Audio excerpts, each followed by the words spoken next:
तो इसके अंदर हमने थ्योरम के अंदर एफ और जी आर समाकलनीय फलन दिए हुए हैं और हमें यह सिद्ध करना है कि एफ बटे जी जो होगा वो भी आर समाकलनीय होगा। इसको प्रूव करने के लिए हम इसके अंदर एक कंडीशन और दे रखी है कि मापांक जी एक्स का जो मान है वो हमारे पास कैपिटल एम से ग्रेटर देन और इक्वल टू है, जहां हमारे पास जो कैपिटल एम है वो 0 से बड़ा कोई भी एक मान दे रखा है। तो सबसे पहले एक फंक्शन दिया हुआ है एफ जो कि आर समाकलनीय है और जी भी आर समाकलनीय दिया हुआ है। जैसा कि कल हमने टॉपिक किया था कि अगर एफ और जी किसी इंटरवल ए से बी में आर समाकलनीय हो तो एफ जो है वो परिबद्ध भी होगा। परिबद्ध का मतलब किसी एक निश्चित मान से हमेशा स्मॉलर देन कंडीशन को सेटिस्फाई करेगा, अर्थात एफ एक्स का जो मान होगा वो स्मॉलर देन इक्वल टू होगा के से। और यहां जी एक्स का मान कैपिटल एम से ग्रेटर दे रखा है। एक और कंडीशन आएगी, जी एक्स का जो मान होगा वो भी के से स्मॉलर देन इक्वल टू होगा, जबकि हमें ये कंडीशन दे रखी है कि जी एक्स का मान ग्रेटर देन और इक्वल टू है एम से, एम ग्रेटर देन है 0 से, अर्थात जी एक्स का मान कभी भी 0 के इक्वल नहीं है। सिर्फ उसी केस के लिए हम इसमें कंसीडर कर रहे हैं कि जी एक्स का मान जो है वो 0 के इक्वल नहीं है। इसमें हमें F upon ji of X यानी 2 पॉइंट, पहले पार्टीशन ले लेते हैं, एक विभाजन ले लेते हैं और उस विभाजन के लिए हम इसको आगे सॉल्व करेंगे। तो सबसे पहले यू एफ अपॉन जी comma P minus L F upon जी कोमा पी की वैल्यू ज्ञात करेंगे। अगर ये एप्सिलॉन से स्मॉलर देन इक्वल आ जाता है तो दी गई कंडीशन जो है एफ अपॉन जी जो है दिए गए पार्टीशन पी के अंदर आर समाकलनीय है, अन्यथा ये जो मान होगा वो आर समाकलनीय नहीं है। इसको प्रूफ करने के लिए एफ आर समाकलनीय है इंटरवल ए से बी में, तो इसका मतलब you F P minus L F P का मान स्मॉलर देन होगा किससे, एप्सिलॉन से स्मॉलर होगा। ये कंडीशन अप्लाई होगी, लेकिन हम इसको एप्सिलॉन ना लेते हुए ये मान के चलते हैं कि M square epsilon upon 2k के इक्वल है। M square epsilon upon 2k, epsilon से स्मॉलर कोई भी एक वैल्यू है जिससे कि U F P minus L F P का मान है वो इससे स्मॉलर रहेगा। इसी प्रकार जी भी हमें दिया हुआ है आर समाकलनीय, इसका अर्थ होगा कि यू इसी इंटरवल के लिए ये भी हम सपोज करके चलते हैं, लेट करके चलते हैं कि M square epsilon upon 2k से स्मॉलर है। एप्सिलॉन से स्मॉलर है, हम इसको एप्सिलॉन को किसी से मल्टीप्लाई एंड डिवाइड के फॉर्म में लिखते हुए फिर सॉल्व कर रहे हैं। आई बात समझ में? अब इस केस को आगे सॉल्व करते हैं। हम इस कंडीशन को लेके चलते हैं यू एफ अपॉन जी comma P minus L F upon जी कोमा पी। इसको परिभाषित करने के लिए ये जो है वो ऊपरी रीमान समाकल है और ये जो है वो निम्न रीमान समाकल है। दोनों मान उच्चक और निम्नक से प्राप्त किए जा सकते हैं। हम इनके उच्चक और निम्नक परिभाषित करके चलते हैं। माना एक अंतराल I R X R minus 1 से एक्स आर तक परिभाषित है, में एफ जी तथा एफ बटे जी के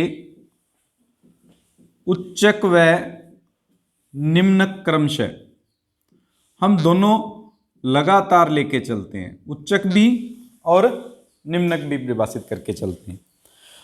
उच्चक में हम मान लेते हैं कैपिटल एम आर जो है वो एफ का उच्चक है, एम आर डैश मान लेते हैं इसको। Capital M R double dash जो है वो जी का उच्चक मान लेते हैं और कैपिटल एम आर जो है वो एफ अपॉन जी का उच्चक, तथा इसी प्रकार से M R dash M R double dash और small M R double, only small M R जो है वो इनके निम्नक हैं। हमने उच्चक और निम्नक को परिभाषित कर लिया। एफ के उच्चक कैपिटल एम आर डैश और निम्नक small M R dash. Similarly जो जी है उसके लिए उच्चक capital M R double dash, निम्नक small M R double dash, और एफ अपॉन जी के लिए उच्चक कैपिटल एम आर और निम्नक जो है वो स्मॉल एम आर से डिफाइन किया जा रहा है। अब हमें क्या करना है इसमें, जो U F P minus L F upon ji of P का मान निकालना है। उससे पहले क्या हम इसको ये लिख सकते हैं एफ एक्स अपॉन जी एक्स, एक अल्फा और बीटा कोई भी दो वैल्यू ले लेते हैं, बिलोंग करता है X R minus one comma X R से। तो F of alpha upon ji of alpha minus F of beta upon ji of beta के रूप में डिफाइन करेंगे। इसकी वैल्यू हम फाइंड करेंगे, क्या बनेगी इसकी वैल्यू, लघुत्तम ले लीजिए, G of alpha ji of beta, ये बन जाएगा F of alpha ji of beta minus F of beta G of alpha. इसको सॉल्व करेंगे, F of alpha ji of beta minus F of beta G of alpha, इसमें जोड़ देते हैं, F of alpha ji of alpha add कर देंगे और F of alpha ji of alpha घटा देंगे इसमें से, अपॉन में मापांक ऑफ जी अल्फा मापांक ऑफ जी बीटा।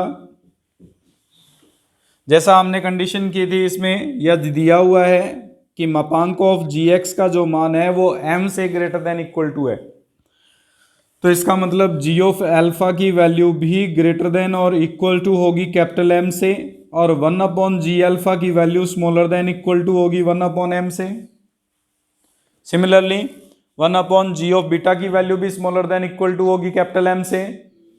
अगर ये दोनों वैल्यू पुट कर देते हैं तो ये smaller than equal to sign में इसमें से, इस पार्ट में से और इस पार्ट में से एफ ऑफ एल्फा कॉमन, अगर एफ ऑफ एल्फा कॉमन लेंगे क्या आएगा, G of beta minus ji of alpha के रूप में डिफाइंड होगा ये। और फिर हमारे पास दूसरा पार्ट जो है उसमें से जी ऑफ एल्फा कॉमन लेंगे तो F of alpha minus F of beta आएगा। तो इसको हम लिख रहे हैं F of alpha ji of beta minus ji of alpha plus g of alpha f of alpha minus F of beta का मापांक बटे में यहां पे capital M into capital M put value put करेंगे 1 अपॉन जी अल्फा और 1 upon जी beta की जगह पर, और सॉल्व करें तो ये स्मॉलर देन इक्वल टू, इन मापांक को अलग अलग किया जा सकता है, मापांक एफ ऑफ एल्फा मापांक जी बीटा माइनस जी अल्फा प्लस मापांक जी अल्फा मापांक F of alpha minus F of beta upon M square. F of alpha smaller है K से, जी ऑफ एल्फा भी स्मॉलर है K से, तो इस दोनों ही कंडीशंस में हम ये लिख सकते हैं smaller than equal to K into g of beta minus ji of alpha का मापांक plus K into f of alpha minus F of beta का मापांक बटे में M स्क्वायर। इसको आगे सॉल्व करेंगे, अगर फर्दर सॉल्व करते हैं इस कंडीशन को तो कुछ इस प्रकार से हमारे पास पार्ट बन जाएगा। देखो ये जो पार्ट है वो f अपॉन जी और f अपॉन जी में किन्हीं दो एलिमेंट्स के बीच में अंतर है। हमने ये किया हुआ है कि किन्हीं भी दो अवयवों के लिए फलन का जो मान का अंतर होता है वो उसके उच्चक और निम्नक के अंतर से हमेशा छोटा होता है या बड़ा होता है,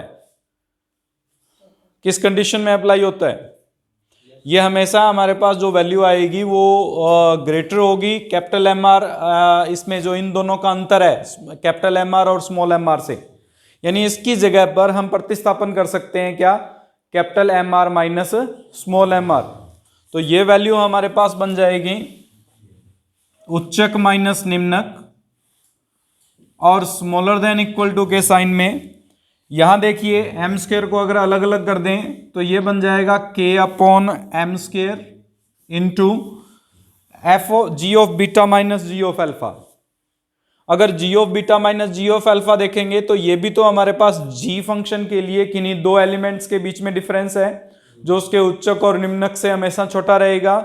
उस केस में वहां पे भी हमारे पास कंडीशन जो पुट होगी वो capital M R double dash minus small M R double dash, क्योंकि जी के लिए उच्चक और निम्नक डबल डैश के रूप में परिभाषित किया हमने। कुछ इसी प्रकार से plus K upon M square, ये भी हमारे पास capital M R dash minus small M R dash से स्मॉलर रहेगा F of alpha minus F of beta. इसको और सॉल्व करते हैं। अगर डेल्टा आर से मल्टीप्लाई कर दें तो capital M are minus small M R into delta R smaller than equal to K upon M square capital M R dash double dash minus small M R double dash into delta R plus K upon M square M R dash minus small M R dash into delta R. Sigma use करेंगे तो तीनों के साथ sigma की condition आ जाएगी। ये जो है वो हमारे पास शो करेगा U F upon ji comma P minus L F upon ji comma P smaller than equal to K upon M square constant है, ये बना देगा U g comma P minus L g comma P plus K upon M square, ये बना देगा U f comma P minus U g comma P f comma P L f comma P आएगा यहाँ, क्योंकि उसमें हमारे पास अपर और लोअर का डिफरेंस होता है। ये टर्म जो हमारे पास शो की गई है, ये जो वैल्यू थी वो स्मॉलर कंडीशन में हमने ली थी K upon M square into M square epsilon upon 2k से। कुछ इसी प्रकार से K upon M square into M square epsilon upon 2k से के एम स्क्वायर से एम स्क्वायर, इसमें भी के से के और एम स्क्वायर से एम स्क्वायर कैंसिल हो जाएगा। एप्सिलॉन बाई 2 में एप्सिलॉन बाई 2 ऐड करेंगे तो ये क्या बन जाएगा, अर्थात यू एफ अपॉन जी comma P minus L F upon जी कोमा पी जो है वो एप्सिलॉन से स्मॉलर है एफ अपॉन जी आर समाकलनीय फलन है अंतराल ए से बी में, जो प्रूफ करना था।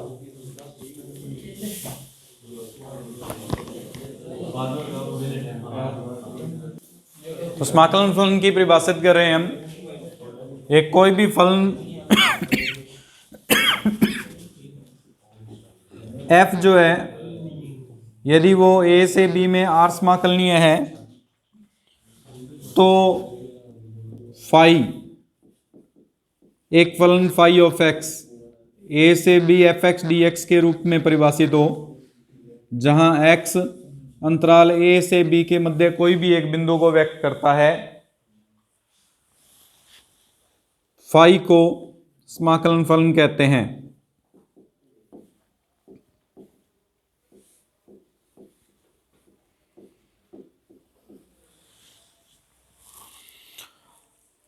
इसके अंदर हम कुछ इस प्रकार से इसको परिभाषित करेंगे, phi of f of T D t लेके चलेंगे, इसको टी डी टी के रूप में डिफाइन करेंगे। और phi of x is equal to, अगर हमारे पास x जो है वो अंतराल a से b में विद्यमान है तो फाई ऑफ x को जो परिभाषित करेंगे वो a से लेकर x तक हमारे पास f of x dx plus x से लेकर b तक f ऑफ x dx से परिभाषित किया जाएगा। भी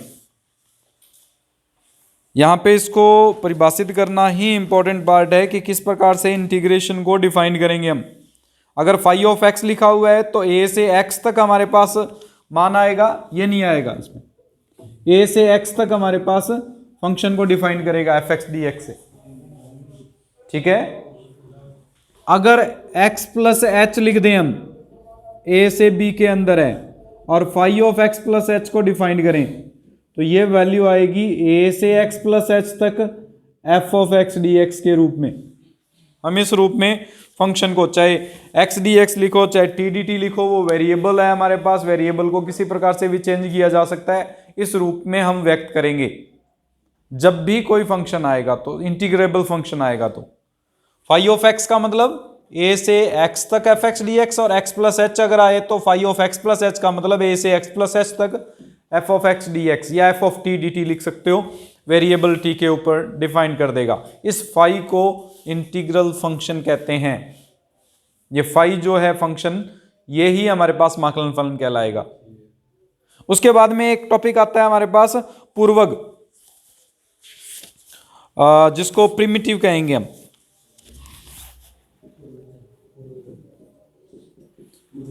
पूर्वग, इसमें हमारे पास आएगा प्रिमिटिव, जस्ट रिवर्स पार्ट है। पूर्वक के अंदर हमारे पास क्या होगा कि अगर कोई भी फलन f जो है, फाई जो है, वो कुछ इस प्रकार से डिफाइंड हो कि फाई डैश ऑफ x जो है वो f ऑफ x को व्यक्त करता हो।